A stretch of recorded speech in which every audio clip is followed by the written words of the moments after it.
बहुत समय पहले की बात है। एक छोटे से गांव में एक युवा ब्राह्मण था जिसका नाम मोहन था।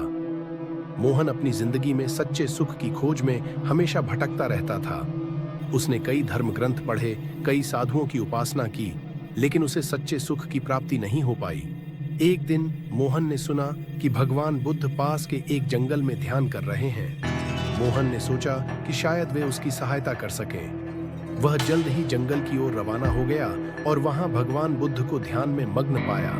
मोहन ने विनम्रता से भगवान बुद्ध से पूछा, गुरुजी, मैं सच्चे सुख की खोज में हूँ। कृपया मुझे बताइए कि सच्चे सुख को कैसे प्राप्त किया जा सकता है। भगवान बुद्ध ने मुस्कुराते हुए मोहन की ओर देखा और एक साधारण सा सवाल किया। मोहन, तुम्हें सबसे प्यारी चीज क्या लगती है? मोहन ने तुरंत उत्तर दिया, गुरुजी, मुझे सोना बहुत प्यारा है। सोने से मुझे शांति और आराम मिलता है। भगवान बुद्ध ने मोहन को एक सुंदर बगीचे में ले जाकर एक बड़ा सा सोने का कटोरा दिखाया और कहा, इस सोने को देखो, ये कितना सुंदर और आकर्षक है। लेकिन ध्यान दो, क्या तुम देख सकते हो कि यह सोना भी समय के साथ धूल से ढक जाता है और उसकी चमक कम हो जाती है? मोहन ने देखा और सहमति में सिर हिला दिया।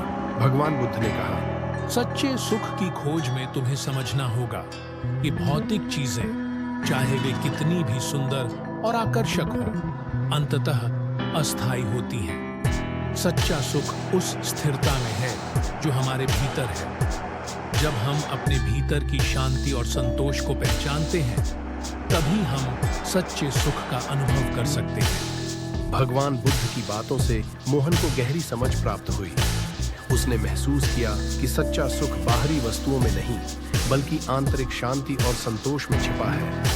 मोहन ने भगवान बुद्ध की बातों को आत्मसात किया और अपने जीवन में संतुलन और शांति प्राप्त करने के लिए ध्यान और साधना में समय बिताना शुरू किया। जल्द ही उसने सच्चे सुख का अनुभव किया जो उसके भीतर की शांति से आ रहा था। इस प्रकार मोहन ने समझा कि सच्चे सुख की खोज हमें अपने भीतर करनी होती है और बाहरी वस्तुओं की चमक से परे जाकर आत्मा की गहराइयों में शांति की खोज करनी होती है। यह कहानी हमें सिखाती है कि बाहरी सुख अस्थायी होते हैं, लेकिन आंतरिक शांति और संतोष ही सच्चा सुख प्रदान करते हैं।